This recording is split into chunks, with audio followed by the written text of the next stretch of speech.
Proctor. Thank you so much for coming tonight. I'm obsessed about the history of where I live because ever since I moved here in 1980 and I say I live on Mount Davidson, people say, is that in San Francisco?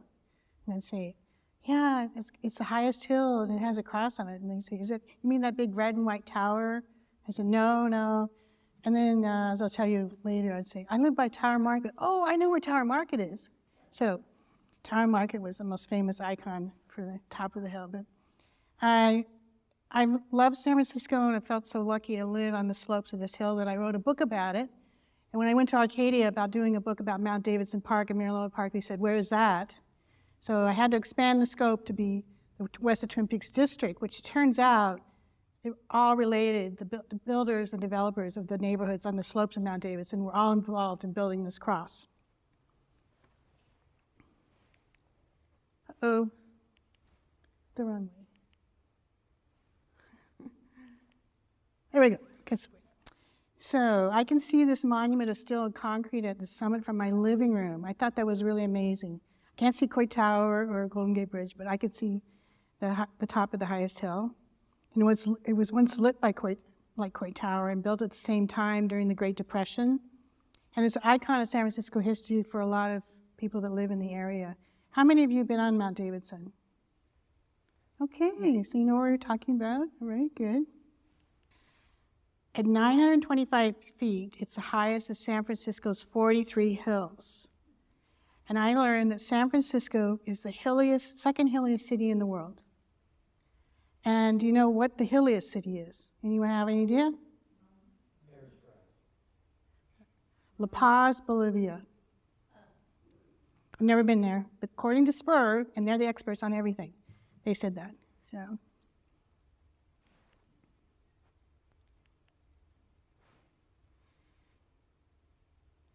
Okay, this is not working. There. So, do you know that it's on the 49-mile drive? And here's a picture of that. I pointed to it, though, so you could find it. And it once graced the Fairmont Hotel napkins as a landmark of San Francisco.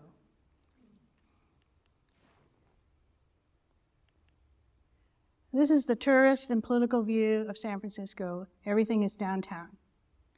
Mount Davidson, where the blue arrow is way out by the zoo. And that's in the scheme of things. Even though it's the highest hill, it's not as important as the rest. Oh. Okay. The history of Mount Davidson is very interesting, that it really is about San Francisco's experience. It was affected by a lot of major events in San Francisco history.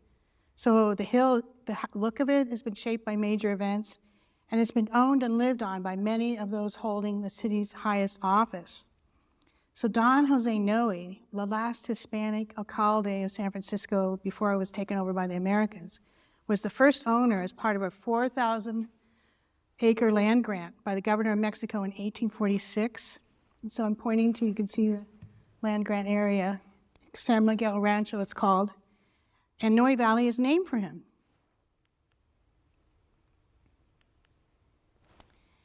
His family is buried in Mission Dolores, but no one knows what happened to him.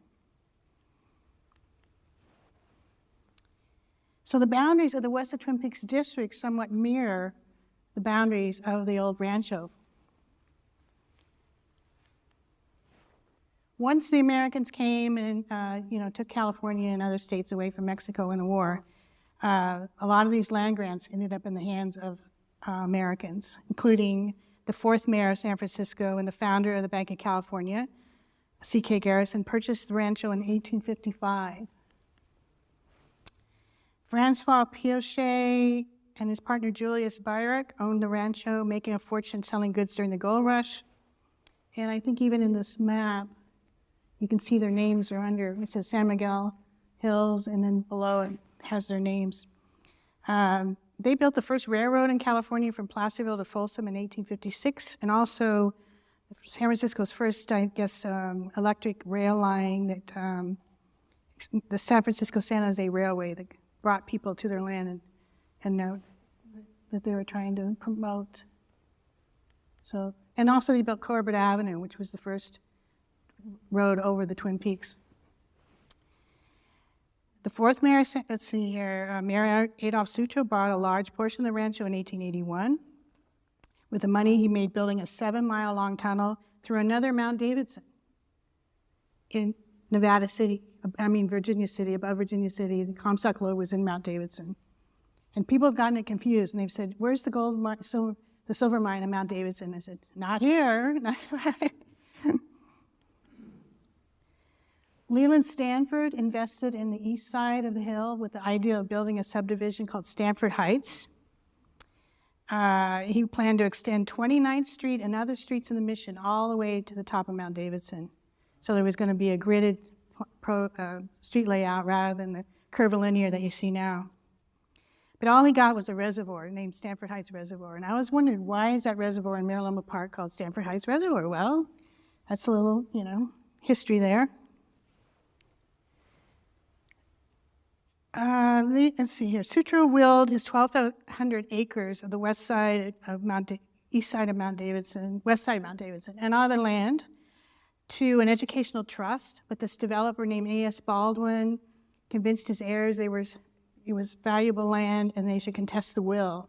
So Sutro's will went all the way to the California State Supreme Court, was overturned, and Mr. Baldwin went and bought 750 acres for $1.5 million. Became St. Francis Wood, Forest Hill, very nice neighborhoods that you couldn't even buy a house for $1.5 million probably in those neighborhoods. But he let the Sierra Club build a trail up to the top of Mount Davidson, his Mount Davidson, for the pleasure of the public. So it was encouraging people to come and enjoy the view. The devastating fire after the 1906 earthquake drove a lot of residents of San Francisco into the suburbs, and they were sort of deciding to stay there. Like, why come back? So Baldwin used some of the ideas in the City Beautiful plan that was done for San Francisco in 1905 about having single-family home neighborhoods with no commercial or industrial activity, lots of landscaping, detached houses. So he didn't have to do that, but because this preceded city planning laws. Now you have like residential zones, industrial zones, or now the trend is like mixed use. Let's just live by the freeway. So St. Francis Wood is an example of one of these City Beautiful inspired neighborhoods. It was created with suburb-sized lots for single-family detached homes designed by the who's who of San Francisco architecture, along with innovative open space and landscape amenities designed by Frederick Law Olmsted Jr. So every street has its own species of street trees, and they're beautifully maintained, and then there's lots of other common areas. They have several parks, and it included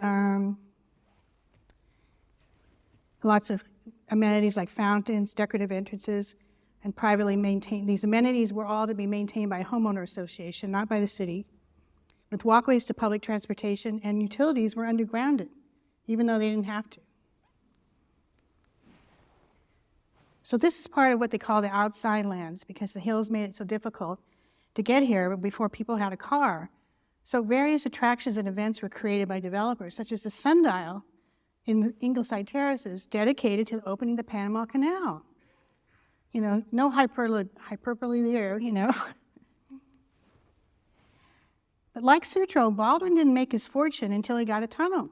This one went 12,000 feet below the Twin Peaks for a 2-mile-long streetcar line out to the new homes he was building on the western slopes of Mount Davidson.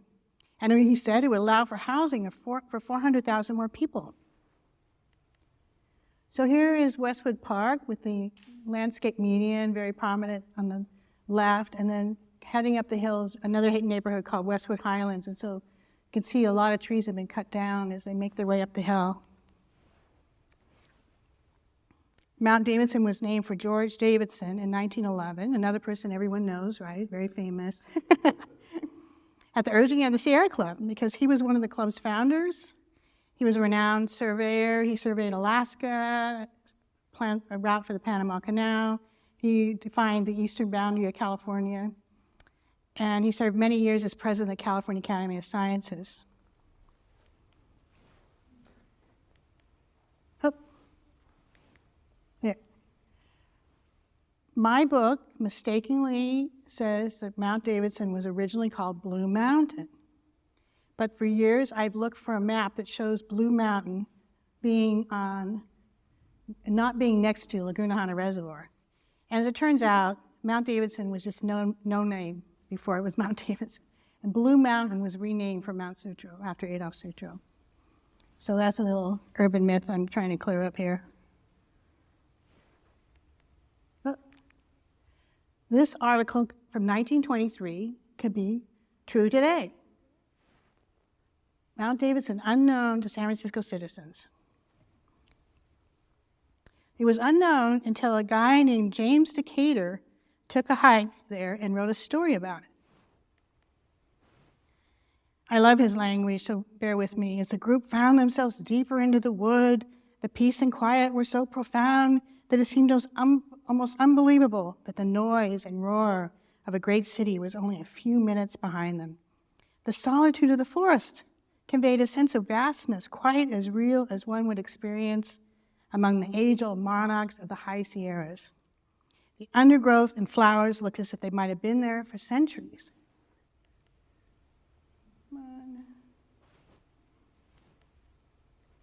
But this is what Mount Davidson looked like when Adolf Sutro bought one side and Leland Stanford bought the other. No trees. Sutro's daughter said that her father was encouraged to plant trees by the man who inspired the effort to preserve forests in the Sierra Nevadas and was also planting trees in the East Bay, now preserved as Joaquin Miller Park. Joaquin joined with Ina Colberth and Adolf Sutro to plant trees on Yerba Buena Island to celebrate the first Arbor Days in California. So 20 years after he planted these trees, this is a view of Mount Davidson from the south. So the trees go all the way to Ocean Avenue. And it's solid trees from Glen Park to Uniprocera Boulevard. That's full of houses now. He said, he wrote, among the million trees he planted, those that grew most prolifically in the sandy soil were cypress, eucalyptus, and pine. He said, in this work of planting trees, I have not else but the interests of humanity at heart. They are the children of my old age that will live long after I'm laid to rest. So it's another urban myth that he planted trees to sell them for lumber. That was something his heirs tried to do later after he was dead. And the other one is that he saved on his taxes, and I have found no evidence of that. And Adolf Sutro was terrible at managing money, and I can't believe he did anything to save money on taxes or anything else. He invited the public to go through his forest. They had trails, and this was before Golden Gate Park was really built out, so it was a place where people could go and be surrounded by nature at that time. So James Decatur went on to write, a century ago, at the summit was a clear vision. Oh, wait a minute, okay. Yeah. And I'm getting out of my place here. I think I missed a slide. There we go. He wrote, at the summit was a clear vision of the panorama that spread before the eye. On the far eastern horizon stood the bold figure of Mount Diablo. Not in this picture, but you can see it from up there. Below were tall monuments in steel and concrete, wherein were housed thousands of busy minds. Myriads of moving objects were, without doubt, hurrying hither and thither, all within vision of Mount Davidson, yet the noise and tumult of it all was absent. We now can see even more tall monuments of steel and concrete built since 1923, as well as a bridge to Oakland. And the new 1,200-foot-high Salesforce Tower is the first building downtown to be taller than Mount Davidson. Therefore, you can see it from everywhere, which you were not able to see the buildings from downtown from many vantage points in the city, but now you can.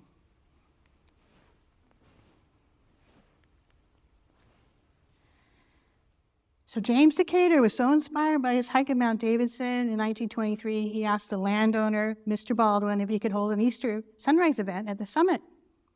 5,000 people hiked up the hill before dawn to attend the event, and a 40-foot-high temporary wooden cross was built at the top. But they were so excited, 5,000 people, maybe some of them will want to buy houses. Let's make this an annual event. By 1926, a second and much taller cross, nearly 100 feet high and covered with lights lit every night the week before Easter, is built on Mount Davidson. I got these pictures from the grandson of one of the guys on the top of that cross, and he was just pulling himself up with a rope. No safety measures in those days, right? The week after Easter in 1926, a woman named Mattie Brown started a campaign to save the hilltop forest as a city park after hearing the subdivider's axe and steam shovel destroying in ruthless fashion the beauties of nature. So there's Mariloma Park, and it's making its way up the hill on the north side. She got help from the Commodore Slope PTA and the 15,000 member strong City and County Federation of Women's Clubs for the campaign to make the park on the top of Mount Davidson. Shortly after this editorial, the Finance Committee of the Board of Supervisors recommended paying $15,000 for the 20-acre summit for a public park as a recreation center and forest playground for the whole city. Mount Davidson Park was dedicated on John McLaren's birthday in 1929, and one of the things in the time capsule, or actually it's really a record book. I was looking this up. The time capsule term did not be popular, was first used after this, not until the 1930s, and it is a record box. You can see here, it's not a, doesn't look like a capsule. Anyway, side note, let's see. So this was in the time capsule, and this is the park dedication program. I've never seen it before. It's from 1929. And on the top is Mattie Brown with John McLaren, and on the bottom is Eleanor Davidson, the daughter of George Davidson, and I have never seen a picture of her either. So this was a fun surprise to find that in the time capsule. So the park was dedicated with a plaque to Mattie Brown, who found beauty in flower and tree on this lofty hill. Through her untiring pleas, these acres have been set aside as a city park that all may enjoy their beauty and find refreshment of the soul. So on the left is a picture of the plaque being replaced in the 1950s, and Mattie Brown is on the right. And then when I moved here in 1980, that plaque was gone, and we got it replaced in 2010. And so far, no one has stolen it.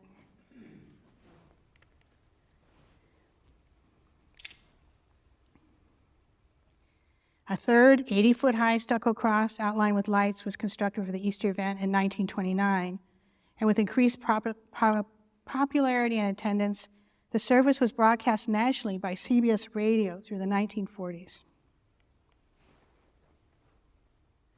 A fourth cross was built in 1932 with labor donated by the Carpenter and Electrical Unions led by Archie Mooney of the Building Trades Council. During the Great Depression, attendance at the annual sunrise service reached 30,000, as seen here in 1933. I just can't imagine 30,000 people climbing up those dirt trails. And many times you'll see another picture, well here, they have on their business clothes, so no hiking boots,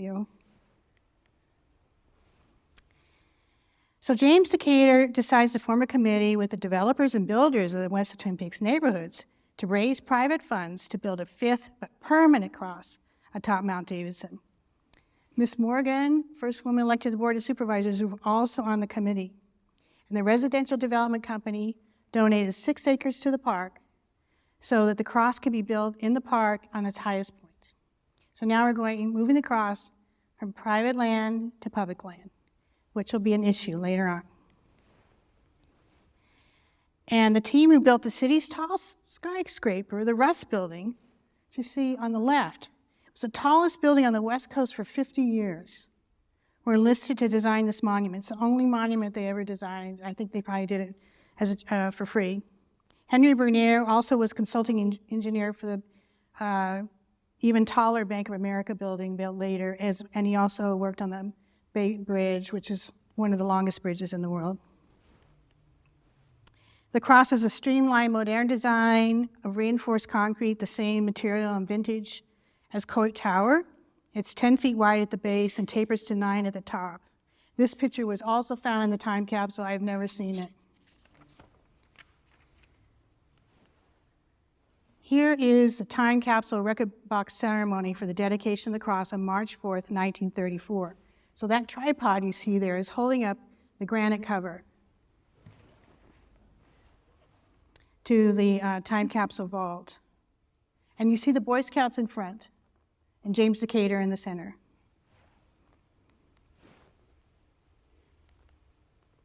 All right, let's go. There we go. So there is Mayor Angela Rossi sealing up the time capsule with James Decatur and Henry Burnett. Mayor Rossi charged the Boy Scouts in Troop 88 with guardianship of the time capsule. So later I asked them what they were going to do with the time capsule and when we should open it. But one thing I learned with these certain time capsules or record boxes, no one leaves a note outside saying when it should be opened. Sometimes they do, but sometimes they say 100 years from now or whatever. So Mattie Brown wrote to FDR to turn on the 12,000 watts of lights 2 weeks later for Easter and formal dedication of the cross because his New Deal had instilled the principles of the Golden Rule into American business. I expect the developers were hoping the crowd, 50,000 people that showed up, may want to live nearby in one of their houses. The cross was lit thereafter 2 weeks a year, Easter week and Christmas week.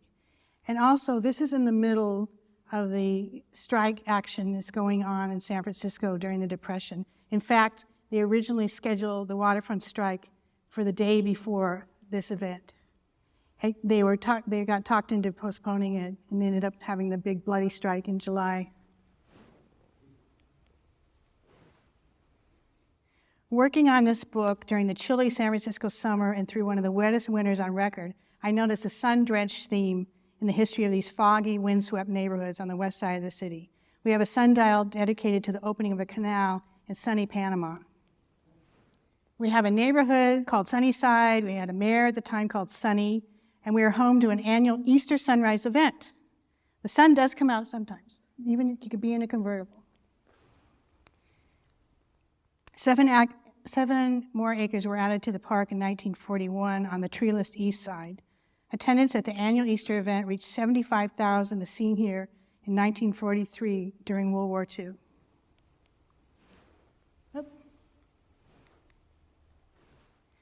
Now, I mentioned how Tower Market was more known since I've moved here. It first opened in 1942. So it seemed to be the icon at top of the hill, the entrance to the west of Twin Peaks District. But now there's a Molly Stone, and they'll say, like, oh, which Molly Stone? You're talking about the Molly Stone here or whatever. We have the Purple Church. This was designed by Timothy Pfluger's brother, Milton Pfluger, who was a prolific architect, did many of the buildings at the old California Academy of Sciences and City College. But now it's her church and it's purple. And so now I tell people, oh, you know, if you don't know Molly Stone, do you know the Purple Church? Oh, yeah. See. The west of Twin Peaks District boomed after World War II. Housing boomed, and so did families. 5 more acres were then added to the park along the southwest slope in 1950, making it a total of 40 acres. Kids volunteered as crossing guards and gathered for an event at Kezar. Aptos Middle School Orchestra was huge, as well as the First Communion at St. Brendan's.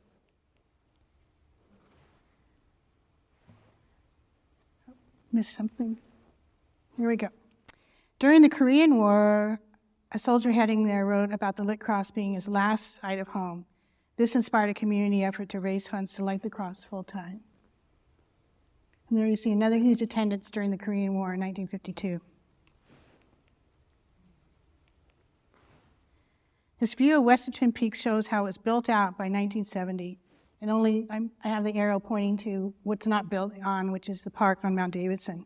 And San Francisco becomes the second densest city in the United States. When the cross was lit, so this effort to light the cross full time was successful. And when it was lit full time, it starred in the first Dirty Harry movie, very dramatic fight. And it also was in several episodes of the West of Twin Peaks, Streets of San Francisco. But in 1976, we had an energy crisis, and lighting was reduced to 2 weeks a year. By 1987, we don't care about energy crisis anymore, and we're adding lights to the Bay Bridge and the Golden Gate Bridge to celebrate their 50-year anniversary. So residents around Mount Davidson started a campaign to light the cross full time again. Oh, and keep back with that one. Well, 3 years later, the ACLU and Americans United for Separation of Church and State sued the city for having a lit cross in a public park.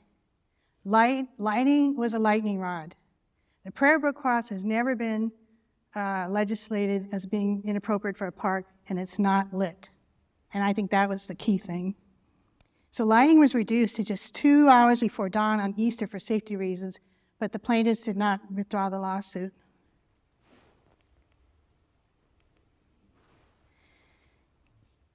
In 1997, the California State Supreme Court ruled for the plaintiffs, saying the property must now be private, no longer public. And the city must remove the cross or sell the parkland around it. So the city decided to auction off, they had to auction it off to the property, that was another condition. The 6 acres donated by the residential development company, and the lawsuit required that they could not have any restrictions on it, either to preserve the cross or to do anything else. So neighbors, including myself, formed the Friends of Mount Davidson Conservancy to push back and start a petition. We didn't want a 6-acre open piece of property that could be developed into condominiums on the top of Mount Davidson in the middle of the park.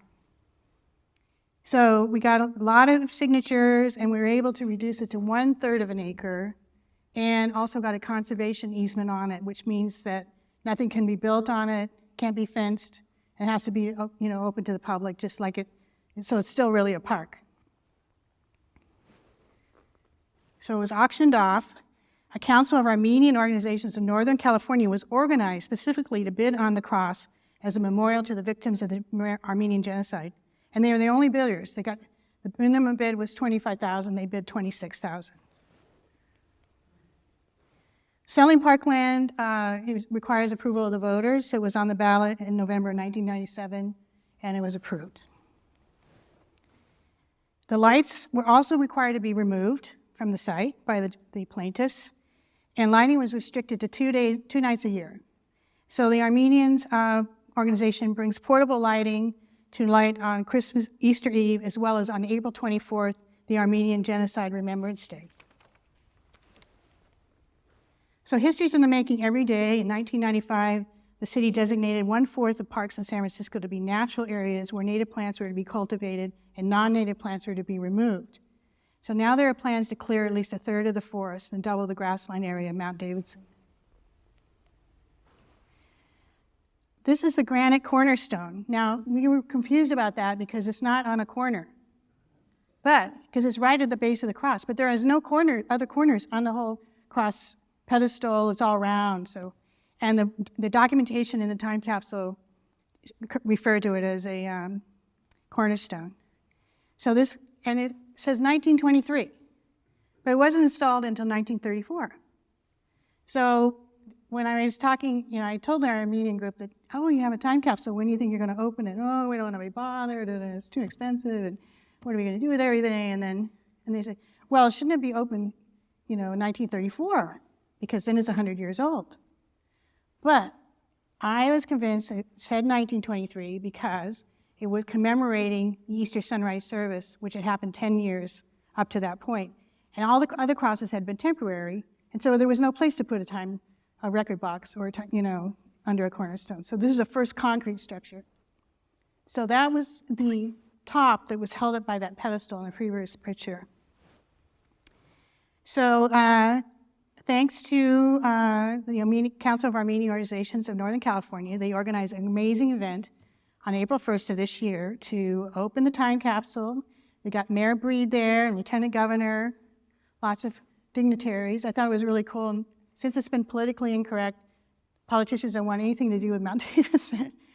But in this case, it was really about turning the whole thing around and showing the community that you saw when 75,000 people were coming there for Easter sunrise. It was really nice. So the Scoutmaster, Francois Chadwick of Troop 88, which was also celebrating its centennial, spoke as well, and they had a display. And so there is the Armenian organization helper, opening the time capsule record box with Mayor Breed looking on. And she started, Gabby Moretta had her hands full working with those politicians as they were handling everything coming out of the time capsule, and then putting it on display, and then packing it up. She was amazing. So over 200 items were packed into that time capsule. I think they must have practiced how they're going to do it. The contents were displayed, are on display now on these tables, so you can see it. And I like what it was said by the museum, the society here. These humble time travelers provided a remarkable glimpse into San Francisco daily life in the 1930s, and that the time capsule also reveals much about the cooperative spirit of the city.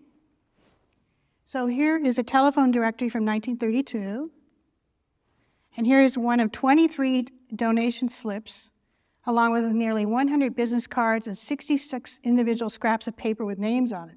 So I don't know if they were there for the event and they got to, it's like, oh, let's fill up that time capsule, there's no extra space in it, or they actually made donations, it's a mystery. Here's a business directory, as well as items from Troop 88 that were in the time capsule. Let's see here. Oh, that's the first shovel full of dirt to build the cross, which is over here on display. Let's see here. Anyway, I'm out of order. Okay. This is a tribute poem to Mount Davidson, written by the park founder, Mattie Brown. It's really fun to read. I was just, again, I've never seen this.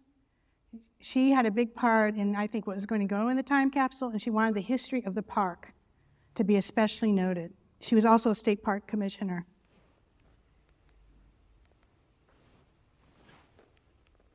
So here's a program for the first Easter sunrise event in 1923. And there was a 4-page title report for the 6-acre summit donated to the city. And it included what I thought was true, starting with the ownership by Jose de Jesus Noe, C.K. Garrison, the 4th mayor, and Adolf Sutro, all listed. So 24 owners of the top of San Francisco. But a lot of them kind of overlapped. They were doing little deals, I think, on the side. So you'd see it went to one person, then it went back.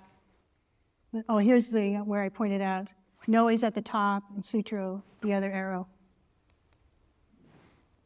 And lots of newspapers. Amazing. The full set of paper from the Sunday paper of the Tribune, the Chronicle, Examiner, in perfect condition.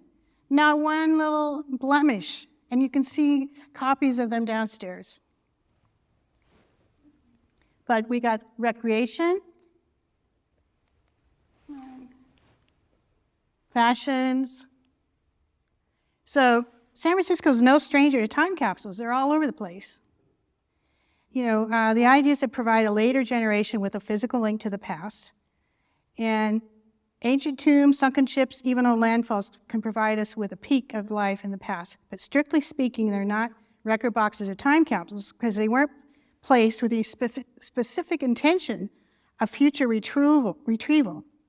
At the unearthing event, Pastor Ash of St. John Armenian Church noted, when you place a time capsule, it's a sign that you know that something's going to outlive you.